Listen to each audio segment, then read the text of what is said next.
Madame, monsieur, bonsoir et bienvenue à votre magazine Le Consommateur. L'huile de palme en Côte d'Ivoire, du palmier à vos assiettes. Nous avons choisi de vous parler de cette huile raffinée que nous consommons, cette huile qui parvient jusque sur les tables. Nous allons parler donc de sa production, de sa transformation, en y intégrant également certains dérivés. C'est malheureusement une filière qui a été impactée par la hausse des cours mondiaux et qui également a été impactée par la variation de prix de certains produits intrants. Nous sommes allés à la rencontre des différents acteurs de la filière. Vous êtes confortablement installés et vous faites bien. On y va.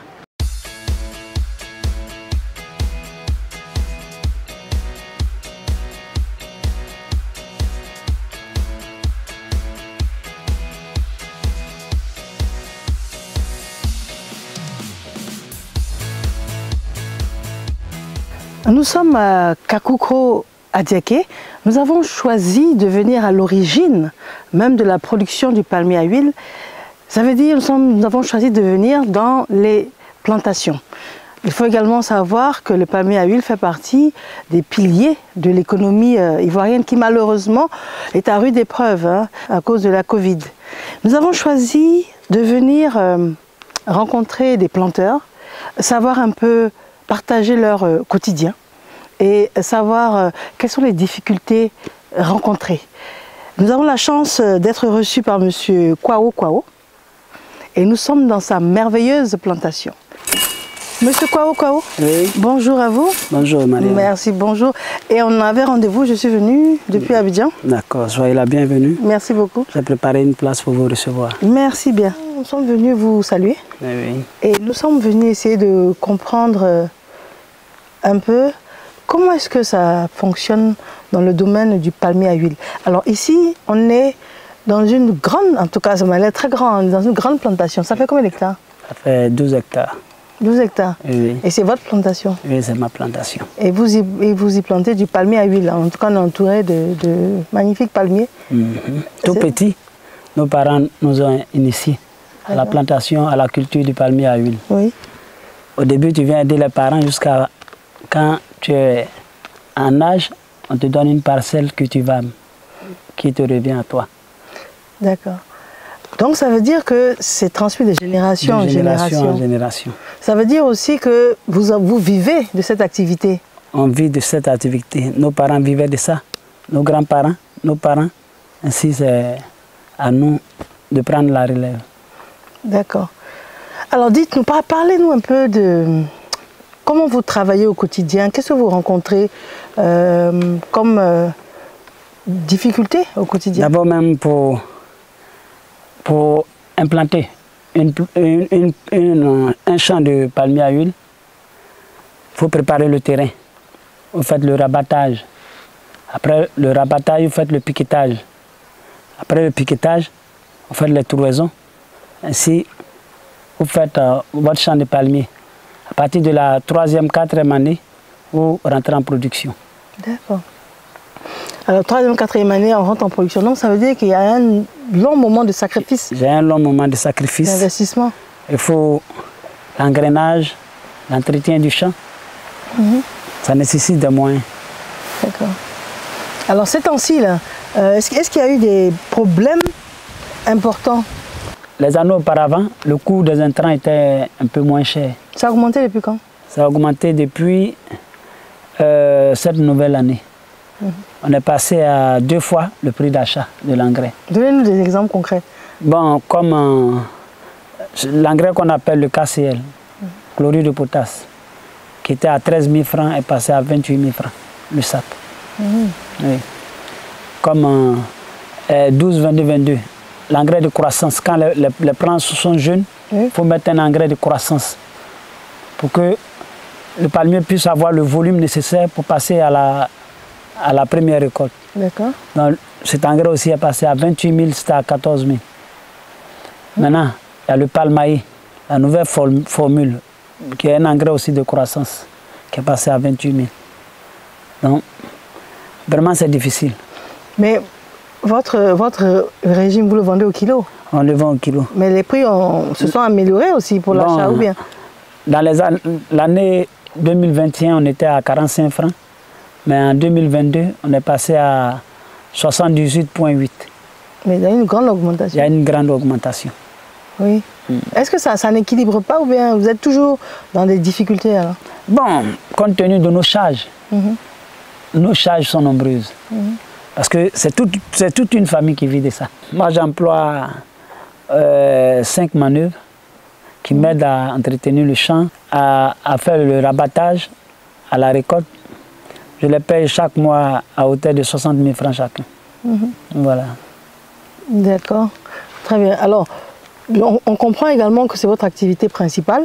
Oui, on comprend qu'il y a une période un peu difficile actuellement. Oui. Mais est-ce que vous avez été sensibilisé sur le fait que tout le monde devait faire un effort? Bon, on a été sensibilisé dans ce sens.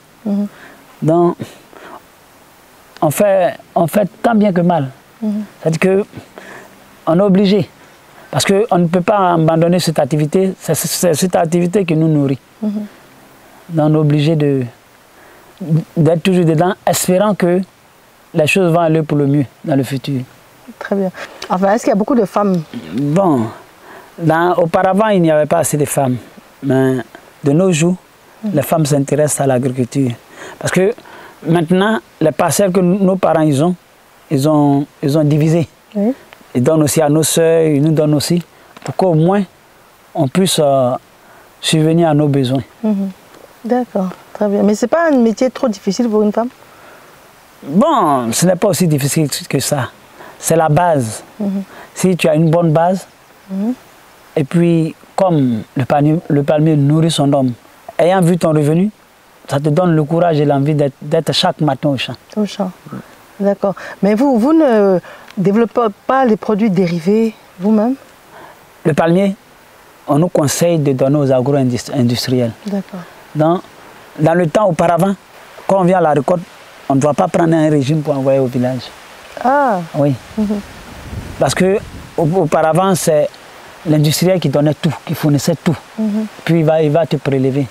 Maintenant, comme les temps sont devenus durs, le planteur aussi, de son côté, fait l'effort de pouvoir se procurer les plants pour planter.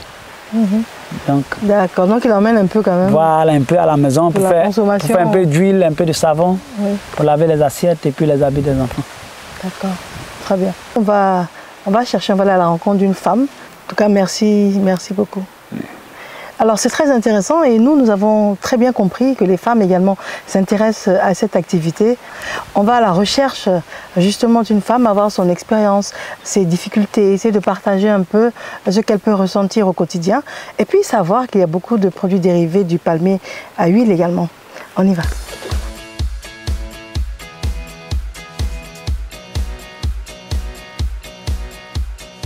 Bonjour. Bonjour, madame. Et vraiment, merci de nous avoir donné rendez-vous ici. Merci. Alors, ici, on est où?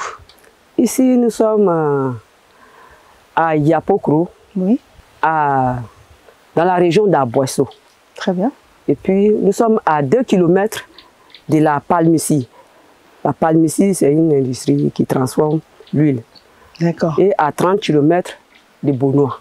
30 km de Beaunois. Oui. Alors nous, on a fait tout ce chemin-là pour venir à votre rencontre et vous nous recevez dans un environnement très naturel. C'est un champ de palmier à huile, c'est cela? Oui, un champ de palmier à huile. Alors, quelle est votre superficie ici? Ici, j'ai 5 hectares de palmier à huile. 5 hectares. Alors vous dites j'ai 5 hectares, c'est à vous? C'est à moi. C'est à vous? C'est à moi. On est étonné, pourtant on nous a dit qu'il n'y a pas beaucoup de femmes dans le domaine. C'est à vous? Oui, oui. Ça veut dire que vous êtes courageuse comme femme? Oui, il y a les difficultés, mais il faut les affranchir. Tout à fait. Oui. Ça, c'est une battante qui parle. Alors, parlez-nous de vos difficultés. Quelles sont les difficultés que vous rencontrez? Les difficultés, bon, il faut d'abord chercher la main d'œuvre parce que la femme, elle n'a pas assez de force pour faire le nettoyage. Il faut faire le nettoyage, il faut chercher la main d'œuvre. Après ça, il faut prendre quelqu'un il faut faire appel à un encadreur pour faire le piquetage. D'accord, donc ça veut dire que parmi vos difficultés, il y a le fait de pouvoir prendre de la main-d'œuvre. La main-d'œuvre a augmenté ces temps-ci? Très coûteux. Ah bon? Une journée à 2500. Oui. Et récemment, c'était moins cher? Non, c'est maintenant c'est coûteux. Avant des 1500, c'est venu à 2500. Donc c'est ça. Il faut, ça a augmenté. Oui, il faut les faire manger. Oui. À leur repas. Donc ça vous revient maintenant plus cher. Plus cher. Et on n'en trouve même pas. D'accord. Ça c'est une première difficulté. Oui. Alors l'engrais, vous en trouvez facilement? L'engrais ou bien les palmistes d'abord. Allez-y, dites-nous tout. Les palmistes, il faut faire une demande à la palmistie ou bien à Dekel. Bon. Après cette demande, que si c'est accordé, il faut aller prendre les plants. Les plants, quand les plants viennent sur le chantier, maintenant après le piquetage, vous piquez les plants. Vous prenez les gens pour creuser, vous faites les trous. Et après ça, vous prenez d'autres pour planter. Alors ça vous demande beaucoup d'investissement? Beaucoup d'investissement. Alors c'est un investissement sur combien de temps pour que ça devienne rentable? 3 ans. 3 ans? 3 ans. On comprend qu'il y a des difficultés. Oui, il y a des difficultés. Alors l'engrais par exemple, vous en trouvez facilement? L'engrais, c'est grâce aux coopératives. Aux coopératives, on trouve l'engrais. Quelquefois, la palmistie. Mais est-ce que les prix ont changé? Les prix, on trouve, les prix, avant, les prix n'étaient pas trop ça. Mais maintenant, les prix ont trop augmenté. On ne peut même pas acheter ça. Alors, malgré toutes ces difficultés, pourquoi est-ce que vous restez dans la filière palmier à huile? Avec ces difficultés, j'aime le palmier. Qu'est-ce que ça veut dire quand j'aime le palmier parce que j'aime le palmier parce que bon, moi-même, je consomme beaucoup la sauce. J'aime manger la sauce graine. Et puis, ça nous donne envie de manger de la sauce graine. Et puis, je fais de l'huile rouge moi-même que je vends sur le marché. Ah oui, et puis le savon dont vous nous avez parlé. Le savon noir. Je fais le savon noir qu'on appelle kondou. En atier, du kondou, savon noir. Et puis, je fais le kabakrou. Donc, vous arrivez à développer des produits à partir du palmier à huile? Oui, on fait de l'huile rouge et puis l'huile de palmis. Et puis l'huile de palmis, les déchets qu'on obtient dedans, c'est vendu à les grands éleveurs. On peut élever les porcs, les poulets dedans. Donc je constate que dans le palmier à huile, on peut vendre 3 choses. 3. L'huile de palme, le palmis, et puis le déchet des palmis. Quand on fait les palmis, il y a un déchet qu'on vend aux éleveurs. D'accord. Alors c'est pour tous ces dérivés-là que vous restez dans la filière et puis vous continuez à vous battre, c'est cela? Je me bats. Et vous aimez le métier? J'aime le métier. C'est un métier que vous allez conseiller à votre fille? Oui. Ce métier est très bon. Ce métier est très bon parce que une fois que tu n'arrives pas à évacuer ça, bon, si tu n'es pas du tout content, toi-même tu peux transformer ta graine. En tout cas, c'était ça, on voulait vraiment venir vers vous et puis comprendre un peu le merveilleux métier que vous faites en tant que femme et comprendre également les difficultés que vous avez. Et puis en tout cas, on souhaite que les choses s'équilibrent. D'accord. Quel est votre mot de fin, madame? Moi, j'aimerais que le prix augmente. Madame, je vous remercie beaucoup. Merci pour votre franchise en tout cas. Merci bien. Alors, on est vraiment là pour faire une enquête. Donc, cette première étape, qui est donc la production, la récolte, nous allons à l'usine de transformation pour voir comment les produits arrivent et comment ils sont transformés. On y va.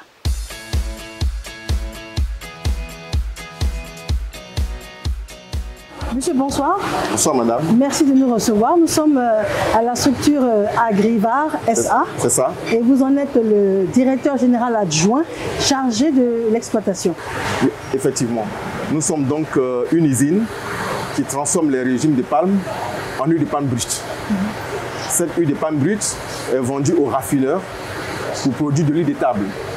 Et il y a certains sous-produits du raffinage qui sont ensuite utilisés pour le savon.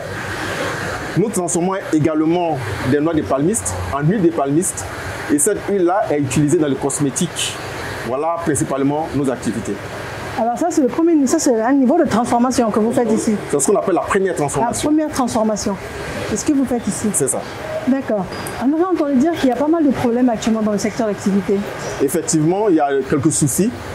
Il faut noter que depuis le début de la pandémie de la Covid, le secteur est traversé par quelques remous et par quelques difficultés. Ce qu'il faut comprendre, c'est que dans notre filière, le prix du régime, le prix auquel on achète aux paysans et le prix auquel nous, les transformateurs de la première transformation, vendons l'huile de palme brute au raffineur, ce prix-là est défini tous les mois. Et la base des calculs, c'est le prix de l'huile de palme rouge sur le marché international, notamment le prix Rotterdam. Or, avec la Covid, la plupart des commodités ont connu une véritable hausse des prix sur le plan international. Donc si on veut se caler sur les prix internationaux, il va se trouver que l'huile de palme brute sera vendue aux raffineurs à des prix tels que l'huile raffinée ne sera pas accessible aux consommateurs. Consommateur final, d'accord. Mais les paysans estiment que c'est une situation bien pour eux, c'est normal, et qu'il faut qu'on applique la vérité des prix. En le faisant, tout le monde serait impacté. Donc il y a eu des arbitrages qui ont été faits par le gouvernement et on est arrivé à des consensus en ce qui concerne le prix auquel on doit payer les régimes aux paysans et le prix auquel nous devons vendre l'huile de palme rouge aux raffineurs. Chacun a perdu un peu, mais en tout cas, chacun a fait son devoir citoyen. Par rapport aux bénéfices consommateurs, ce que l'on retient également, c'est que si vous deviez répercuter la totalité des charges qui ont augmenté, ce serait excessif. Ah oui. Mais là, vous faites le maximum pour maintenir dans une certaine mesure pour ne pas que les prix s'envolent. Absolument. Au moment où ça arrivera au consommateur final. Absolument. Je pense que le gouvernement a regardé ce qui est psychologiquement acceptable par le consommateur lambda et je pense que les prix auxquels on est arrivé avec le gouvernement tiennent compte justement du pouvoir d'achat des citoyens et j'espère bien que chacun jouera sa partition parce que de toute façon on n'a pas le choix, personne ne le fera à notre place. Tout à fait. Voilà. Alors ça peut être une situation temporaire. Prions que ce soit vraiment conjoncturel et que très rapidement on sorte de cette mauvaise passe parce que c'est difficile pour tout le monde. C'est difficile pour les usiniers, c'est difficile pour la population, c'est difficile pour les autorités parce qu'il y a beaucoup d'arbitrage à faire et je ne pense pas que ce soit vraiment facile. D'accord. Voilà. En tout cas, je vous remercie infiniment d'avoir répondu à toutes nos questions. C'est temps pour nous de repartir sur Abidjan. Nous y avons rendez-vous avec M. Kwasi Constantin, qui est le PCA, donc le président du conseil d'administration de l'AIPH, qui est l'association interprofessionnelle de la filière palmier à huile. On y va ?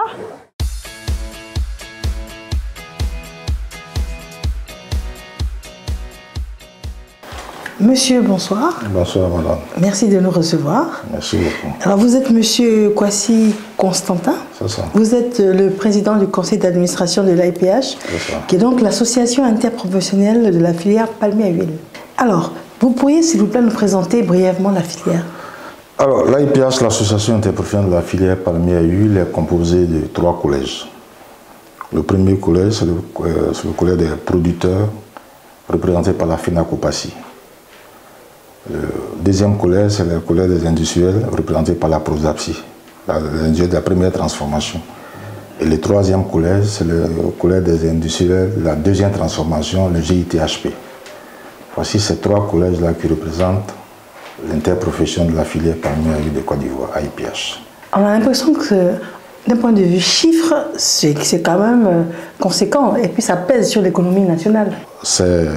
Ce sont 15 000 hectares de plantations industrielles, 200 000 hectares de plantations villageoises, 45 000 planteurs villageois.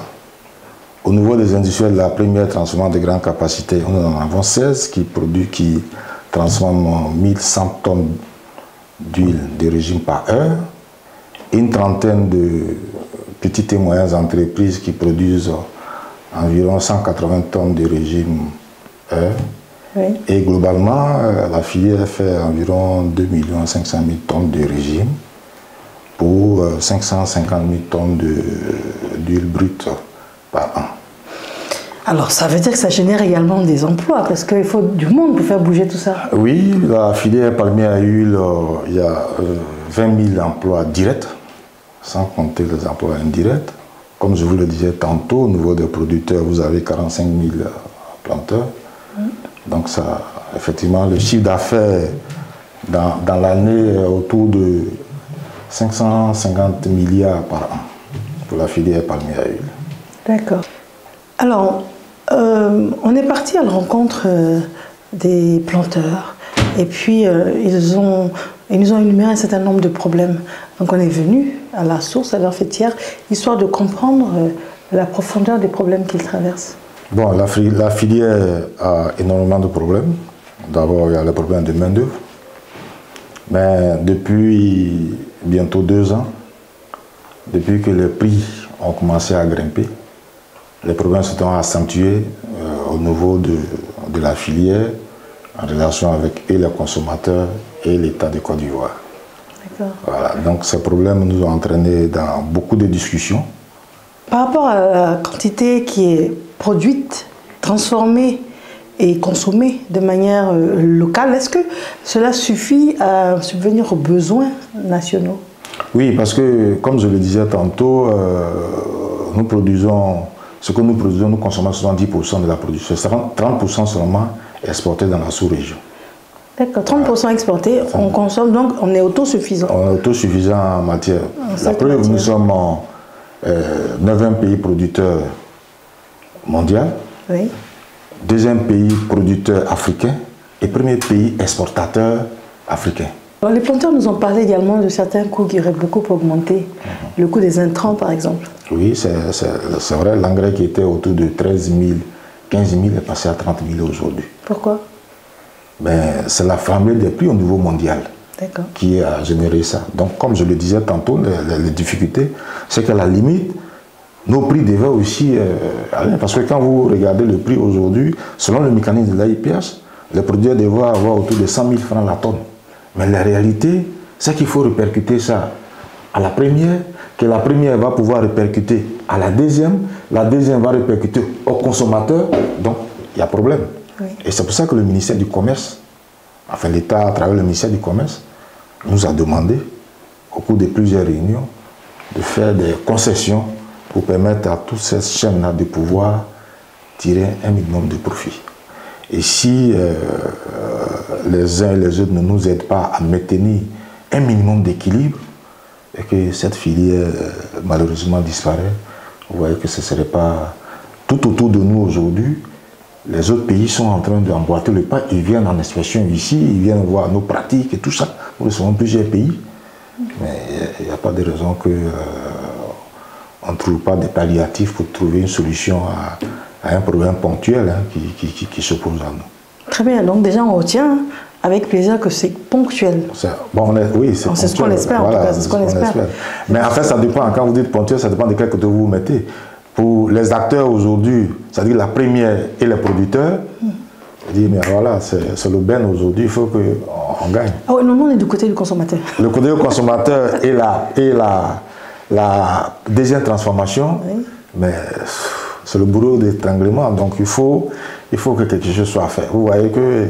Oui, mais on fait tout pour être dans un juste milieu, pour que chaque acteur puisse tirer. Parce que dans tous les cas, nous sommes 7 producteurs à l'AIPH, mais nous sommes aussi consommateurs. Tout à fait. Vous comprenez que c'est au niveau du palmier, c'est pas l'huile de table seulement. Il y a l'huile de table, mais il y a le savon, et il y a les dérivés, il y a tout ça qui rentre en ligne de compte. Donc vous voyez que c'est un produit vraiment important pour le développement de la Côte d'Ivoire, et il n'y a pas de raison qu'on n'arrive pas à s'accorder sur un minimum pour que les choses puissent avancer. Et donc c'est bien ce que l'on sent. On sent bien que c'est légèrement, ça a augmenté, mais on sent bien qu'il y a une volonté de maintenir un certain équilibre. Absolument. En fait, c'est ça, de contenir, pour ne pas que ce soit explosif. Absolument.